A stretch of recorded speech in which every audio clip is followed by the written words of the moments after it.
Welcome to the Widowed Mom Podcast, episode 366, The Mental Load of Solo Parenting. Welcome to the Widowed Mom Podcast, the only podcast that offers a proven process to help you work through your grief, to grow, evolve, and create a future you can truly look forward to. Here's your host, Master Certified Life Coach, grief expert, widow, and mom, Krista St-Germain. If you are parenting after loss and you are feeling overwhelmed by a brain that never fully shuts off, this episode is for you. Because today we're talking about the mental load of solo parenting. And I'm not just talking about the physical work, and I don't just mean the logistics, and I don't just mean the invisible labor. It's all of it, and then some. It's the constant remembering, and the tracking, and the planning, and the anticipating, and the deciding, and the holding, and the emotional attuning. So if you've been feeling exhausted in a way that sleep doesn't seem to fix, and if you know, you know, I want to assure you that there's a reason for that, and there are some things we can do about it. This is a really real part of parenting and widowhood that I don't think gets talked about enough. And today I want to talk about it. So we're going to talk about why the mental load feels so intense after loss, what's actually happening in our brain and in our nervous system, and then a few practical ways to make things feel lighter. And what I really want you to know before we get into anything else is that you're not alone in this. In fact, it's one of the top searched topics about widowhood is how do I deal with the mental load? So you're not alone. Okay? Okay, let's talk about it. One of the things that I have noticed about solo parenting after loss, and it happens in a lot of conversations that I have with my clients and with widows, is that the experience can actually look really different depending on the relationship dynamic you had before your person died. So for some widows, their partner carried a lot of what we call the invisible load, the scheduling and the planning and the remembering and the household management and the logistics and the emotional labor. They were a part of that, an active part of that.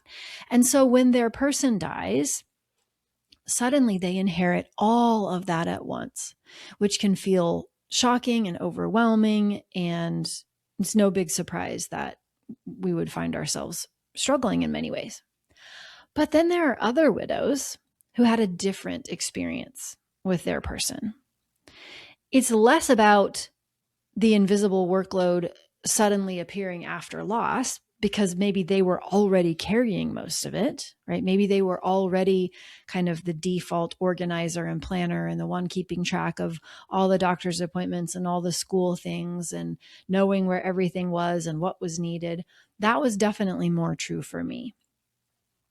I was not suddenly doing all of the stuff, right? And all of the parenting logistics after Hugo died, because that was kind of already what I was doing before he died. And that's no insult to him. It was just the way that we had divided things. That was my second marriage. You know, I was kind of independently doing a lot of the things that were parenting related already. But what did change was this feeling of emotional weight. Because even though I was doing a lot of those invisible kinds of things, there was no longer another adult in the background of life with me. So we hadn't been splitting the parenting equally. And I was already carrying a lot of what we would call the invisible workload, but there was still another human there, another brain, another presence, another source of emotional support and stability, and somebody I could process the day with and talk it all through with and make decisions with. And so even when the task list doesn't change dramatically, it doesn't matter what the workload was divided by, right? The emotional experience of carrying life can change dramatically because now you're grieving while you're doing all those things you used to do.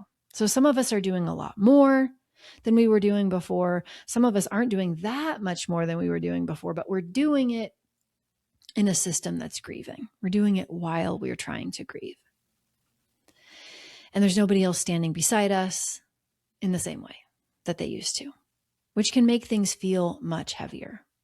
And then we have to remember that just by itself, grief affects executive functioning, right? Grief affects memory, it affects focus, it affects decision-making and just physical energy. And that can be a shock to our system if we're not expecting it. It can be a shock to our system even if we are expecting it. And I hear a lot of the times from widows things like, oh, my memory is gone. I'm struggling so much to remember things. I feel scattered. I can't think straight. What's wrong with me? I feel mentally exhausted all of the time. And that's a very normal experience in grief. But the problem is that then they make that mean that something is wrong with them or that they have some sort of flaw. Like everybody else who's grieving isn't having this experience and they are, so something is wrong with them, which is really unfair because grief impacts our entire system. That's normal. We're just not prepared for it. We just don't expect it. And so then solo parenting on top of that, of course it feels heavy. Of course it does. And then I think there's another layer that's important, which is, yes, there's the tasks and all of the extra mental load related to all the things we're trying to do and manage. But then there's also more fear that a lot of us are experiencing and anxiety that we're not used to experiencing. And now we're afraid of forgetting important things and we're afraid of making the wrong decision and we're afraid that we're going to fail our kids. And we're afraid that we're the only surviving parent and we're all they have. And now what if something were to happen to us? And so we notice ourselves maybe being more hypervigilant after loss. And we start trying to prevent future pain and future problems. And we start really worrying that we'll make mistakes. We want to do whatever we can to prevent uncertainty and feel more in control. And then that means that everything starts to feel like it's urgent. Everything starts to feel like it needs our attention and it has to be managed. And that level of activation over time is exhausting. It's exhausting. We were not designed to stay that activated all the time. But there we are. And then there's another thing that I see. And we can work with all of these things, right? But I think this one, we don't even maybe realize that we're doing it so much, which is that a lot of widows aren't just solo parenting their kids. And by the way, grown children count too. It's not just kids at home. It's kids in college. It's kids that are grown and moved away. But they're also kind of emotionally solo parenting themselves too. And what I mean by that is that they are carrying everyone else emotionally, but kind of neglecting their own support because they're trying to be strong and they're trying not to burden people and they're trying to hold everything together and they're trying to, not make things harder for other people by just being the strong one, getting to it. And then that makes things harder and heavier because then there's nowhere for them to set down what they are carrying. There is no place where they feel supported or held or understood, which is one of the many reasons why I'm a big proponent of finding the right community after loss. I wasn't in the beginning, but I am now. And it has nothing to do with fixing grief or getting to the end of grief or any of that nonsense. It's about finding a place where we don't have to carry that heavy load alone. I don't think that we were designed to do it that way. I think we've been socialized to do it that way. We've been taught in our hyper-individualistic culture we should pull ourselves up by our bootstraps, and if we can do it, we should do it. And what we produce determines our value. And so we see asking for help as a weakness. And so we want to do it on our own. We don't see the value in community. But really, we can't carry it all on our own. Or if we try, we have a pretty miserable experience, and we could have a much better experience if we didn't try to carry it all alone, if we found some community. And even just being around other people who understand what you're going through helps you carry it. Even if they can't actually do the work for you, just a place where people get it and you don't have to explain yourself and you don't have to try to be strong. You don't have to fake it until you make it or hold everything together. You can just be honest about what's going on for you and how you're feeling about it. Can really help. Okay, so community is one thing we can do. What else can we do? I'm going to offer that we want to externalize as much of that mental load as we possibly can. And you have heard me say this on past episodes of the podcast, but the human brain is not meant to hold all the things. It is not meant to be a storage device. It is not meant to be the reminder app on your phone, right? It is meant to process things. It is not meant to remember and hold. So we want to use systems, calendars, lists, reminders, alarms, repetition, right? Anything that we can use that gives our mind a break so that we're not trying to store everything in it can be helpful. My highest recommendation when you're thinking about systems is to try to get one trusted system as much as you possibly can. So as opposed to many Post-it notes all over the place, can we use one list? This is why I have one particular, planning system. Now, well, that's not actually completely true. I actually have two, but I use them together. So I have one digital one and one analog, and I use them together in a way that works for me. So it feels like one system to me, even though it's partly digital and partly analog. But we want to get things out of our head. We don't want to rely on a brain that is already taxed and overloaded and already struggling with processing and widow fog. We don't want to rely on that brain to store things that maybe we were used to be able to store without a problem. So we want to get things out of our head. Don't try to hold everything all the time. The brain is for processing things. It is not a storage unit. One trusted system. Write it down. Another thing we can do is to reduce unnecessary decisions wherever possible. When we can give ourselves fewer decisions because we have made decisions in advance or reduced decisions, that is helpful. Something as simple as, how do I figure out meals that work for me? I've lately been eating a lot of Factor meals. I really should get some sort of affiliate link with that company because I love them so much. But wow, what a great thing that would have been to have had in earlier grief, that I just know, okay, this is what I'm eating. I don't have to think about it. I don't have to do any shopping. Just grab that sucker and stick it in the microwave. Now, maybe that's not for you. Maybe that's not the approach that you want to take, but how could you simplify things so that you aren't asking yourself every day at 4:00, what's for dinner? Can we create a system for that? Maybe it's a meal prep thing. Maybe it's eating the same thing multiple times. Like, we can bring some simplicity. Meals could get simpler. Maybe we need our schedule to get simpler. Maybe we need to cut down on some activities and some commitments. So we're not deciding, am I going here or am I going there? I've just decided, each child gets one activity at a time and no more. Maybe we change the way that we do things like getting dressed. You'll probably laugh at this, but I do think there's something to it. Hugo used to just, the way he got dressed was he had pretty much all of his clothes matched. It was so admirable, really. So he's kind of famous for wearing plaid shirts and khaki pants.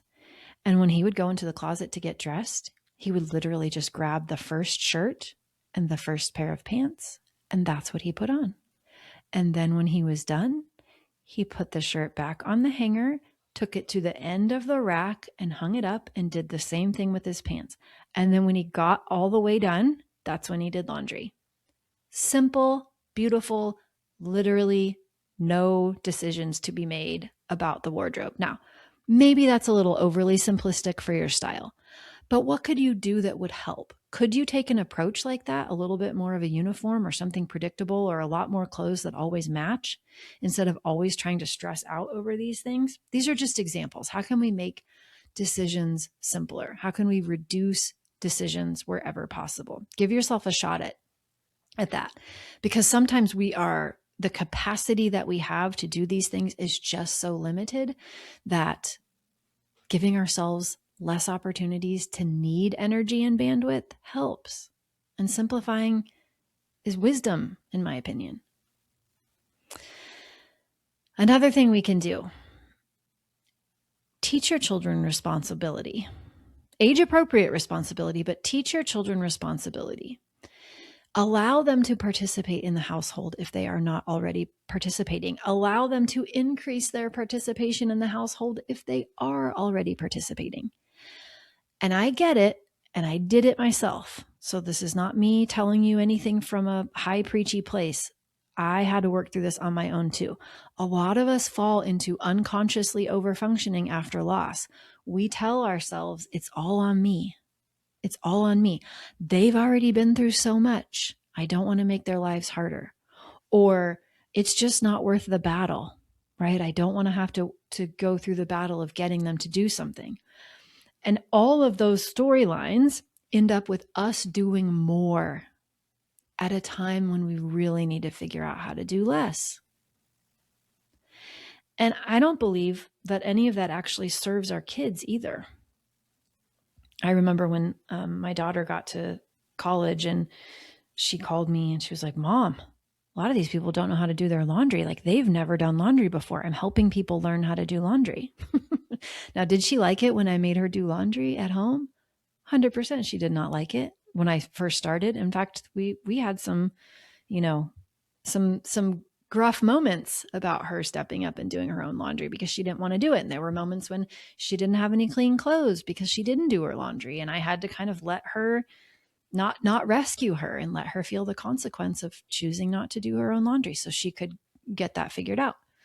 So when we're over functioning, what happens is that we create resentment and we create burnout and we end up doing more.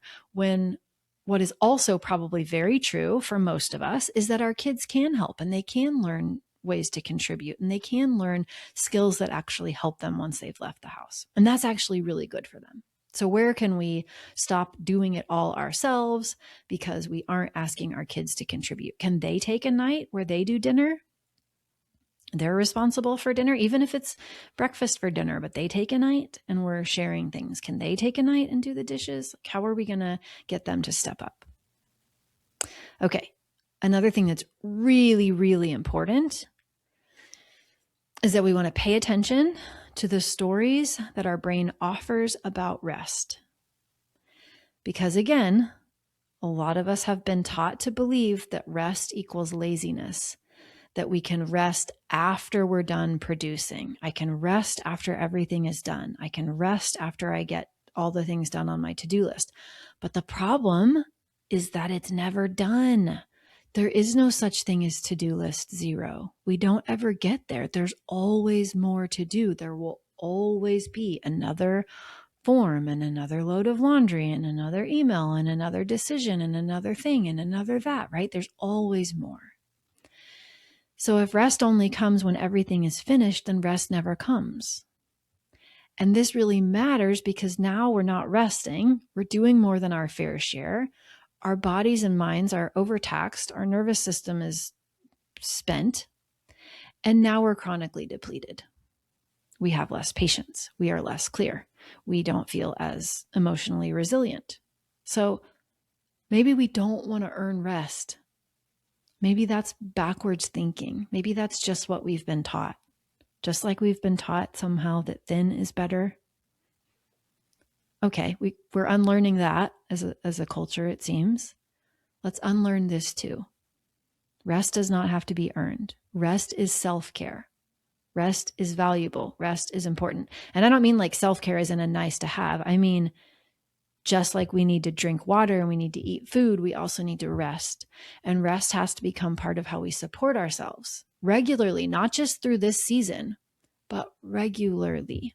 If we aren't getting enough rest, there's no way we're going to be functioning at our best capacity, especially considering capacity is already diminished in grief. So, does it have to be about full afternoons off and permissions to nap completely? No. Right? I realize that that's going to be different for everyone and different in the season, but even tiny moments, even small pockets. rest, sleep. We want to prioritize those things and give ourselves permission to do it because of the way we think about taking care of ourselves. So, rest is not something we earn. Rest is just something that we give ourselves. All right. Overwhelm.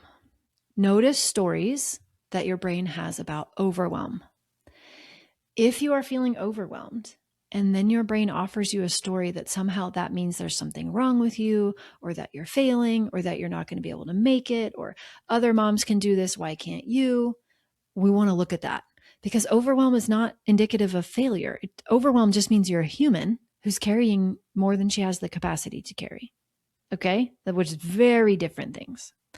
So we want to notice if we're making overwhelm mean that we're doing something wrong or that something is wrong with us.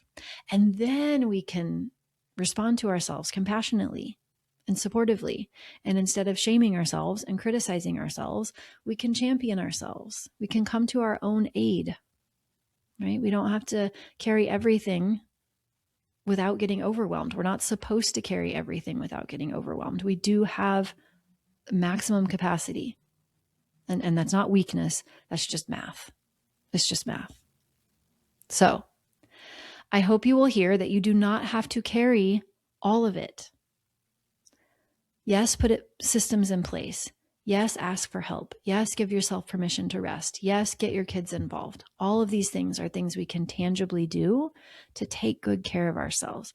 And we don't want to underestimate the basics of sleep and hydration and good nutrition where we can get it, not because it's got to be perfect. There's nothing wrong with cookies for dinner on occasion, or, what we're not trying to be perfect. We're just trying to say, am I giving myself what I need so that I have my best possible shot? Am I taking care of myself as I would take care of someone who I deeply loved and had so much compassion for? And if not, what small step could I take to do a little more of that? Because this is a marathon. It is not a sprint. We do, as cliche as it sounds, have to put the oxygen mask on ourselves first. We have no shot at taking care of the people that we love if we aren't taking really good care of ourselves, which means we can't be last on the list. We can't be so mean to ourselves when we're having normal, natural human responses, because we are humans with a limited amount of capacity who have been through a whole lot and a full body experience of grief. All right. So we're not going to try to carry it all. We're going to try to support ourselves as we carry what we can reasonably carry, and try to get help on the rest of it. Put systems in place for the rest of it. Say no so that we can streamline and we have less decisions to make. And the last thing I will say here is that it's such a human mom thing to want to shelter our kids from any more pain in the future. And it's not something we're really going to be able to do. Maybe sometimes, but not really fully. And I think we get more out of believing that that's not our job, that we want to be there with our kids when they go through things that are painful, that going through painful things is going to be a natural part of their lives just as it is our lives, that we believe that they're resilient enough to handle it, that we believe we can get them support, but that they are going to have life experiences that are painful. They're going to go through the things that they're going to go through, and us trying to mow the lawn in front of them all the time and carry all of the things on us to prevent them from having the human experiences that they're going to have is not a recipe for long-term success. It is not a recipe for mental well-being or physical well-being. And you don't have to keep carrying all of this alone. I don't want you to. All right. If this episode resonated with you, if you want more tools and support, and you like the idea of a community, and you like the idea of coaching, I would love to help you inside of Mom Goes On. You can learn more at coachingwithkrista.com. And if this episode helped you, if you aren't already subscribed, you can subscribe or follow the podcast depending on where you listen. If you haven't already left a rating or a review, those really do help widows find more support. They definitely help me know what episodes you like, which tells me what to create more of. And I hope you'll consider really, truly, if I am in this for the long haul, how can I take the best possible care of myself so that I'm not carrying more than my system can manage? It's just not a long-term recipe for success. All right. That's what I have for you this week. Remember, I love you. You've got this. Take care, and I'll see you next week. Bye-bye.